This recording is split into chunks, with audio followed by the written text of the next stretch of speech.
ለነገሮች ትንሽ ቦታ ስለመስጠት አብዝቼ እያሰብኩ ነበር ይሄንን ሳስብ ታዲያ የነብይ መኮንን እሺ በጣም አመሰግናለሁ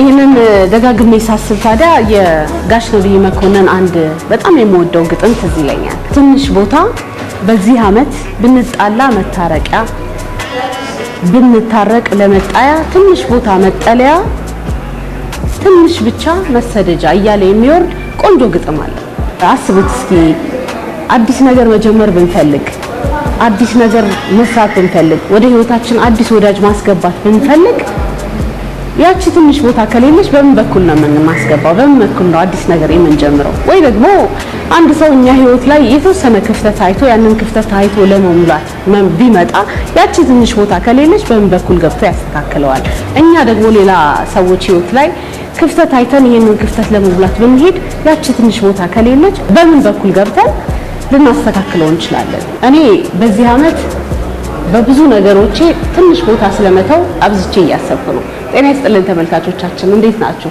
የኛው ሰዓት ለፋና ቀለማት ልዩ ቀለም የሆነው የሳምንቱ እንዴት አለፈ ሰዓታችን ነው በዚህ የሳምንቱ እንዴት አለፈ ሰዓታችን በሳምንቱ የተከናወኑ አባይት የኪነ ጥበብ ጉዳዮችን መራርጠን መልሰን ወደ እናንተ የምናደርስበት ነው እንኳን ተገናኘን ከዚሁ ቀደም ብዬ ካነሳዋላችሁ ሐሳብ ሳልወጣ ትንሽ ቦታ ለመስጠት በግል የማህበራዊ ትስስር ገጻችን ላይ በነጻነት የፈለግነውን የተለያየ ጉዳይ እናጋራለን ለዚህም ግን ትንሽ ቦታ መስጠት ያስፈልጋል ብዬ አስባለሁ ይሄንን ያነሳሁላችሁ ከሰሞኑን የነበሩ የማህበራዊ ትስስር ገጽ ላይ የተጋሩ የተለያዩ መልእክቶች አሉ ይሄንን ሐሳብ ይዛ ዝናሽ ካላዩ ከባለሙያዎች ጋር ቆይታ አድርጋለች እሱን ተከታትለን ተመልሰን እንገናኛለን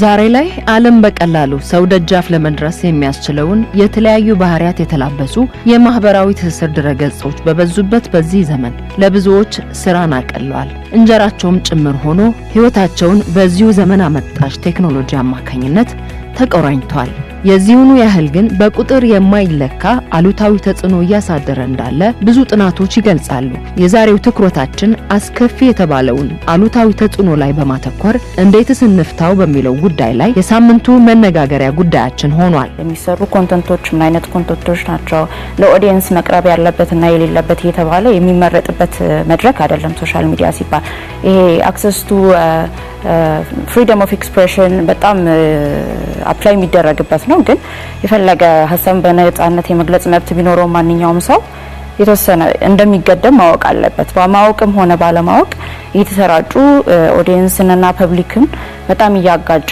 የመጣበት ወቅት ነው ይሄንን ነገር እና ኃላፊነት የጎደለው የኮንተንት ክሪኤሽን የምናየው ነገር ነው ይሄም ደግሞ አሁን ላይ ያው ኢኮኖሚ በጣም ከባድ ቦታ ላይ ስላለ ቲክቶክ እንደ አንድ ስራ ነው የሚታየው ንግድ ነው አይደለ እዛ ላይ ወተን በመታየታችን ላይክ በመሰብሰባችን በመናገኘው ኮሜንት ሰው ለሰው ሼር አድርጓል እነዚህ ነገሮች እንዳለ እይታችን ይጨምሩልናል በዛውም ደግሞ ስራ ይዘው ይመጣሉ ሶ እነዚህ እንደ ቲክቶክ ያሉ ሶሻል ሚዲያዎች በዋነኝነት ምንድነው የሚያደርጉት አልጎሪዝም የሚባል ነገር አለ ሶ ብዙ ሰው ባየ ቁጥር ኮንቴንትሽን ተጨማሪ ሰው እንዲያየው ይጋበዛል ማለት ነው ለዛ ብዙ ሰው እንዲያየው ደግሞ ያንን ሰው እንዲቆይ ማድረግ አለብሽ ኮሜንት እንዲጽፍ ማድረግ ላይክ እንዲያረግ ማድረግ ያንን ለማድረግ ምንድነው የሚጠቀሙት አንደኛው መንገድ ወይ በጣም ጥሩ አይነት ኮንቴንት ለሁሉም ሰው የሚስብ ኮንቴንት መስራት ከዛ ጎን ለጎን ደግሞ ቀላል የሆነው ምንድነው ሰውን የሚያበሳጭ የሚያሳዝን ትሪገርድ እንዲሆን ወይ የሆነ ስሜት ተሰምቶት ከዛ ኮንቴንት ጋር ኢንጌጅ እንዲያረግ የሚያደርግ ነገር መስራት ነው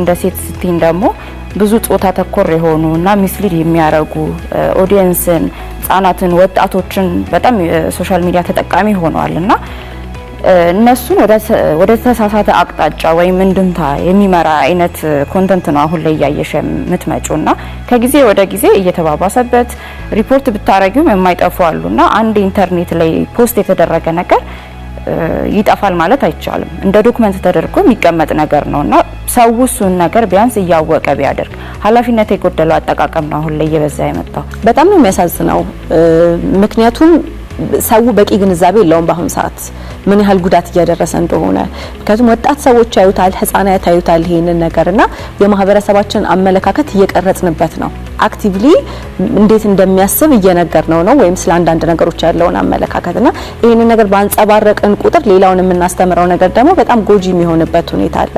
እኛ በተቻለ መጠን ሰውን አረዳዱን ለማስተካከል ግንዛቤውን ለመጨመር እንሞክራለን። ሶሻል ሚዲያ ላይ ሪዘርቭ መደረግ ያለባቸው ነገሮች አሉ አይደለ? ሁሉንም ነገር እያወጣን ሶሻል ሚዲያ ላይ ፖስት ማድረግና ቫይራል ማውጣት ምንም ጠቀሜታው ሳይሆን ጉዳቱ ነው እያየነው ያለ ነው። ምክንያቱም ፐብሊኩ ነው የሆነ ሰዓት ላይ ጀጅ የሚያደርግሽ። ባህልና ሃይማኖት ያለበት ሀገር ላይ ነው የምትኖሪው። ስለዚህ ቢያንስ ያንን ሰው አደጋ ላይ መጣል እንዳይችል ቢሰራ ኮንተንት የሚሰራውም ሰው ኃላፊነት ቢወስድ እንደገና ደግሞ የሚለጥፈው ሰው ደግሞ ኃላፊነት ቢወስድ እኔ ስለተሳሳትኩኝ እኮ ኦዲየንሱን ለማግኘት ላይክ እና ሼር ለማግኘት ገንዘብ ለማግኘት ብለሽ ማውጣት እንደሌለባቸው ቢገነዘቡ ጥሩ ነው። ማህበረሰቡ ትልቅ ኃላፊነት አለበት ጠንክሮ ለመስራት፣ አለበለዚያ ክፍተቱ ይሰፋል ነው። ብዙ ጊዜ ደግሞ ቫይራል የሚወጡትና ብዙ ፎሎወር እንዲኖራቸው የሚደረጉት ፔጆች ምን አይነት ናቸው? የሰውን አመለካከት በቃ የሚፈትሹ፣ የሚያስቆጡ፣ የሚያነጋግሩ ናቸው። ኮንተንቶች ብዙ ጊዜ ሲፖስቱ የምታየው እንትን ላይ ነው፣ ቲክቶክ ላይ ነው። ሶ ፌስቡክ ሰምሃው ይሻላል። እሱም በሂደት የመጣ ነገር ነው። ግጭት ቀስቃሽ የሆኑ ቃላቶችን ተጠቅመሽ ስትጽፊ፣ በተለይ ደግሞ በእንግሊዘኛ አሁን የተወሰኑ ኪወርዶች አሉ እያንዳንዱ ፕላትፎርም ሞኒተር የሚያደርጋቸው ማለት ነው። ሶ ይሄ ግጭት ቀስቃሽ ወይም የጥላቻ ንግግር ነው ተብሎ የሚሰጡ ኪወርዶች አሉ። ኤአይም ሆነ የተለያዩ ቲም እያንዳንዱ ቴክ ካምፓኒዎች የሚያዘጋጃቸው ሞኒተር የሚያደርጉ ማለት ነው። ሶ በእንግሊዘኛ ሲሆን ፍላግ እየተደረገ ማስጠንቀቂያ እንዳልሹ ሊሰጥ ይችላል፣ ወይም ደግሞ ያኛው የተለጠፈው ልጥፍ ሊጠፋ ይችላል። እንደ ፌስቡክ አይነት እንትን ፕላትፎርሞች ላይ እንዳልሹ አሁን ቲክቶክ በጣም ነፃነት አለው። አንደኛ ለመስራት በጣም ቀላል ነው። ከሌላው ይልቅ ቁጭ ብለሽ ረጅም ጽሁፍ ከምትጽፊ አጠር ያለች ቪዲዮ መስራትና ቫይራል ማስወጣት ትችያለሽ። ፕላስ በአማርኛ ነው ብዙ ጊዜ የሚሰራው። ከዛ ኮንተንት ሞዴሬሽን ላይ ስትመጪ ከሌላው ፕላትፎርሞች ይልቅ በጣም ክፍተት የምታይበት ቲክቶክ ነው። ምክንያቱም ብዙ ሰው ሪፖርት ማድረግን ራሱ እንደ ግዴታም አያየው። ፕላስ ደግሞ ምንም ጠቀሜታውንም አያውቀውም። በቃ ሪፖርት የሚባለውን ያችን በተን ራሱ ብዙ ሰው አይጠቀመው። በተለያየ ጊዜ የምናደርጋቸው ሰርቬዎችም የሚያሳዩት ጋፕ ያለው ሪፖርት አለማድረግ ላይ ነው። ማለት የምፈልገው ነገር አቅማችንን ማወቅ አለብን ብዬ አስባለሁ። እንደ ኮንሱመር እንደ ተመልካች የሆነ ኮንቴንት ካልተመቸን ወይም ይሄ ነገር ጎጂ ነው ብለን ካሰብን ኮሜንት አለመጻፍ፣ አለመነጋገር፣ ሼር አለማድረግ፣ ለሰው ጥሩ አይደለም ብለን ለምናስበው ነገር ስክሮል አድርገን ማለፍ እንችላለን። ኢንጌጅ ባደረግን ቁጥር ለነዛ ሰዎች ሰፋ ያለ ፕላትፎርም እየሰጠናቸው ነው። እኛም ኃላፊነት አለብን ብዬ አምናለሁ።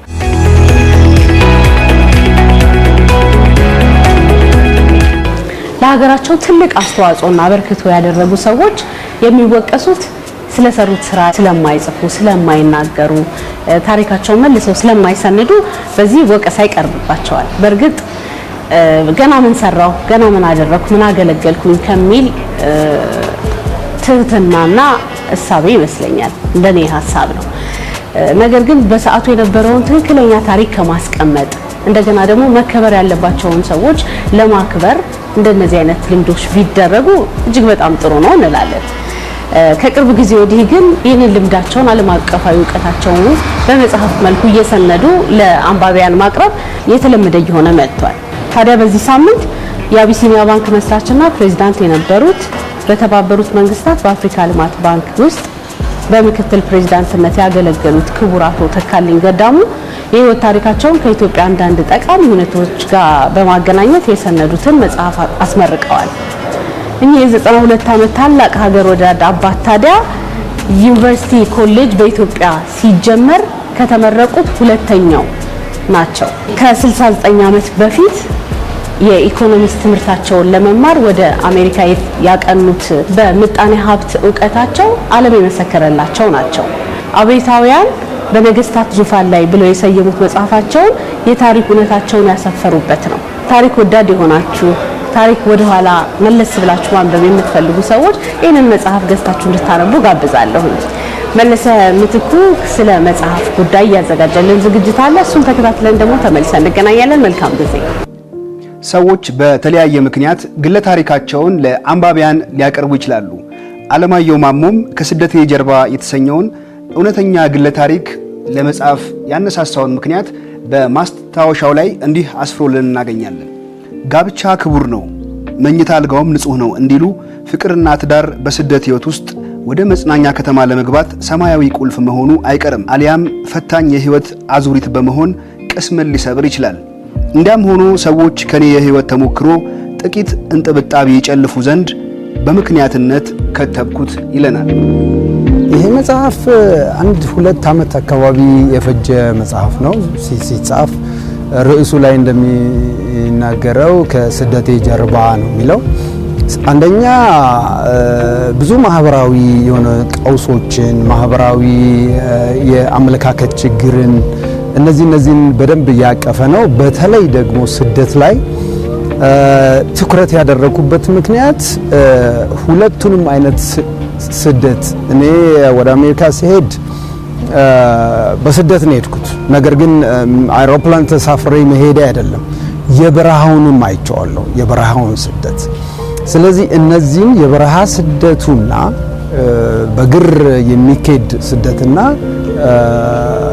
ዞረ አገርህን ለቀ ደግሞ ወደ ሌላ አገር በስደት ስትሄድ ሁለቱንም አነጻጽሬ ነው መጽሐፉ ላይ በደንብ ለማስፈር የሞከርኩት። የሶሻል ሚዲያ አጠቃቀማችን በነባራዊ አኗኗራችን ላይ፣ ህይወታችን ላይ፣ በቤተሰባችን ላይ ይዞት የሚመጣው አደጋ አለ እና እዚህ መጽሐፍም ላይ ትልቅ ግብአት ሆኖ የቀረበው የተወሰነ ክፍል ላይ ይሄ ጉዳይ ነውና ዜጎች፣ ወንድም እህቶች የሶሻል ሚዲያ የሞባይል አጠቃቀምን በተገቢው መንገድ መጠቀም እንዳለባቸውና ራሳቸውን ሊመጣ ከሚችል አደጋም መጠበቅ እንዳለባቸው።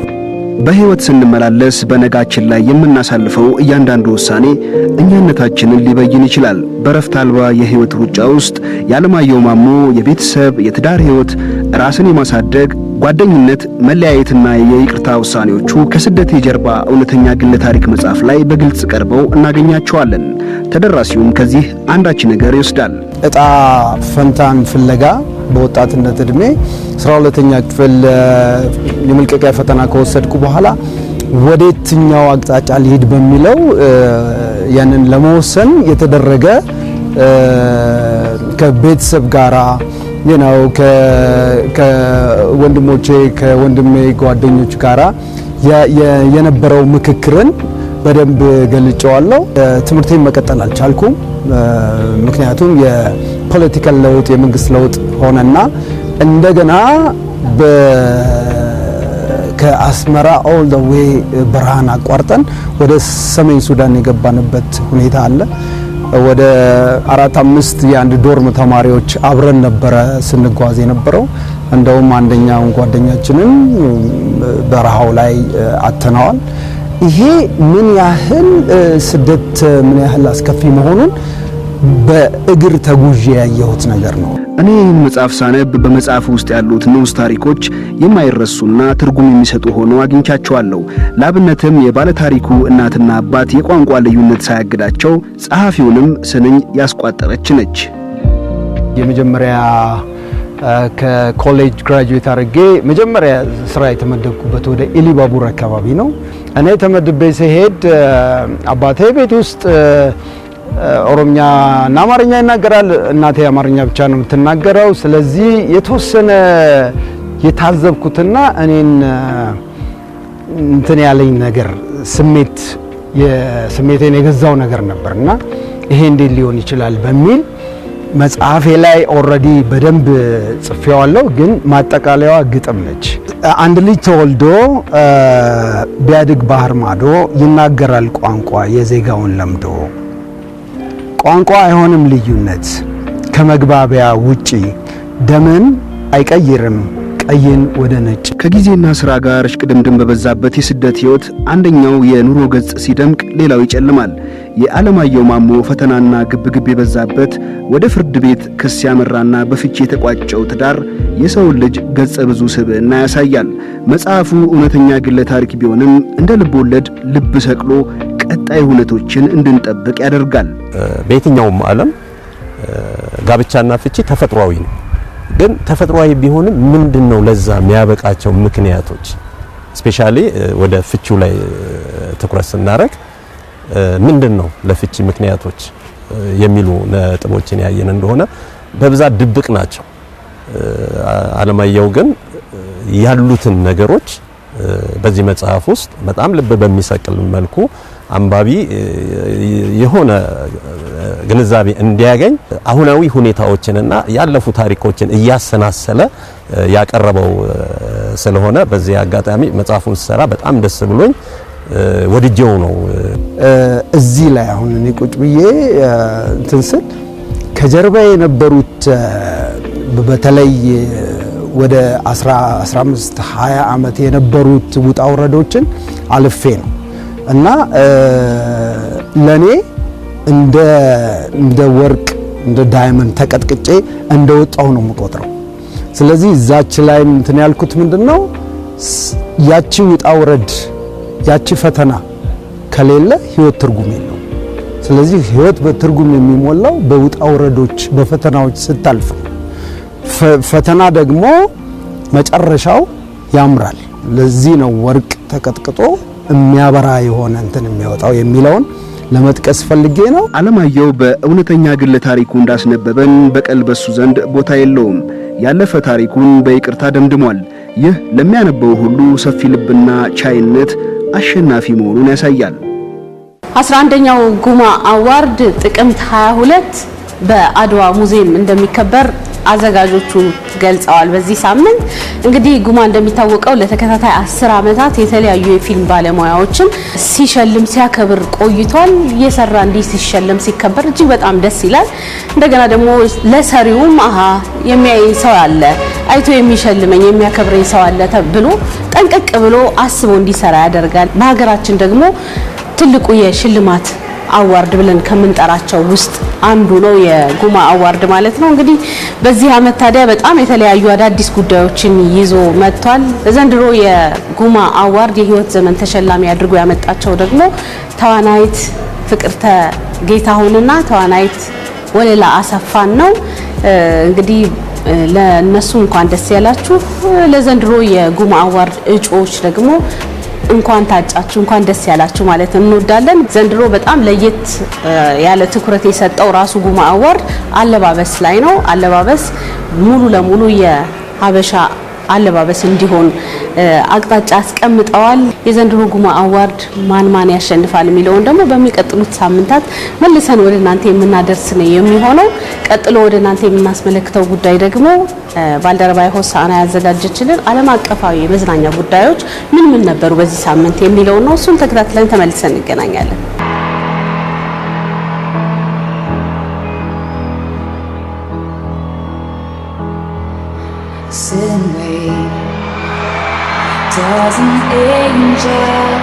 ለ35 ዓመቷ አሜሪካዊ ድምጻዊት ቴይለር አሊሰን ስዊፍት ልዩ ሳምንት ነበር። ግለ ታሪክ ላይ በሚያተኩሩ የሙዚቃ ስራዎችና ጥበባዊ ፈጠራዎች የምትታወቀው ስዊፍት በዚህ ሳምንት የለቀቀችው ሾው ገርል የተሰኘ አልበም በቀናት ውስጥ 304,000 ቅጂዎችን በመሸጥ በዩናይትድ ኪንግደም የ2025 በመጀመሪያ ሳምንት የተደረገ ትልቅ ሽያጭ ሆኗል። The more you play, the more that you pay.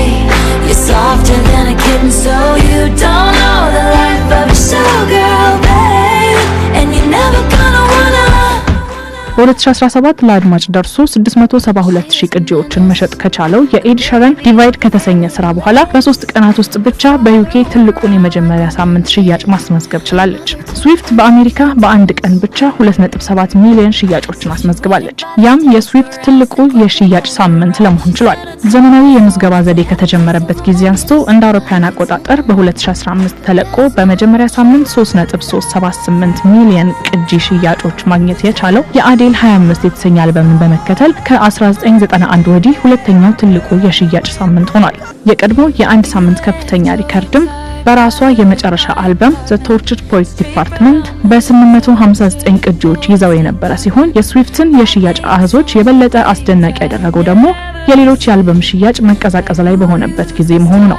ለዚህም በዩኬ በአንድ አመት ውስጥ የሳም ፌንደር ፒፕል ዋቺንግ አልበም ብቻ በአንድ ሳምንት 100,000 ቅጂዎችን መሻገር መቻሉ ማሳያ ነው።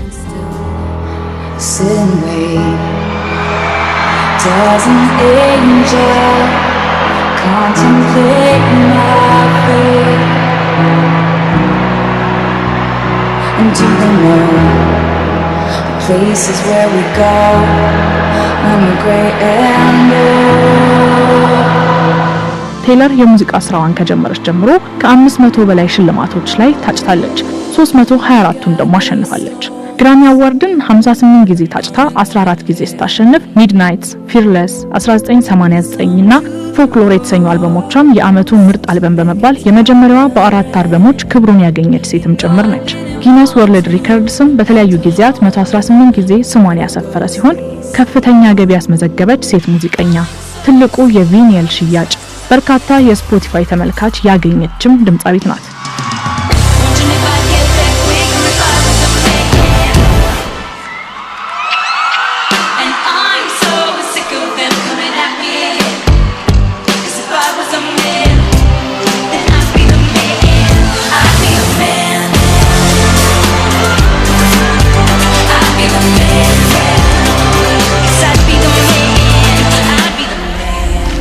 የፖፕ ሙዚቃ ንግስት በመባል የምትታወቀው ቴይለር ስዊፍት The Life of Showgirl የተሰኘ 12ኛ አዲስ አልበሟን ጥቅምት 3 2025 ካወጣች ወዲህ የአልበሙ የንግድ ስኬት ሀቅ ቢሆንም ከአድናቂዎችና ከአድማጮች ግን በጣም የተደበላለቀ ምላሽ አስነስቷል። ፎክሎርና ኤቨርሞር አልበሞቿ ላይ ባሳየችው ጥልቅ የታሪክ አተራረክ የምትታወቀው ስዊፍት በዚህኛው አልበሟ የቀድሞ የፈጠራ ብቃቷ አልተንጸባረቀም የሚሉ አስተያየቶችም ተሰምተዋል። ቴይለር በበኩሏ በስነ ጥበብ ላይ ለሚሰነዘሩ አስተያየቶች ትልቅ ክብር ያላት ቢሆንም ሁሉንም የማህበራዊ ሚዲያ አስተያየቶች እንደማታነብ ምላሽ ሰጥታለች። ኮከቧ ይህ የመጨረሻ አልበሟ ይሆናል የሚለውን ወሬም በቢቢሲ ሬዲዮ ከስኮት ሚልስ ጋር በነበራት ቆይታ ውድቅ አድርጋለች።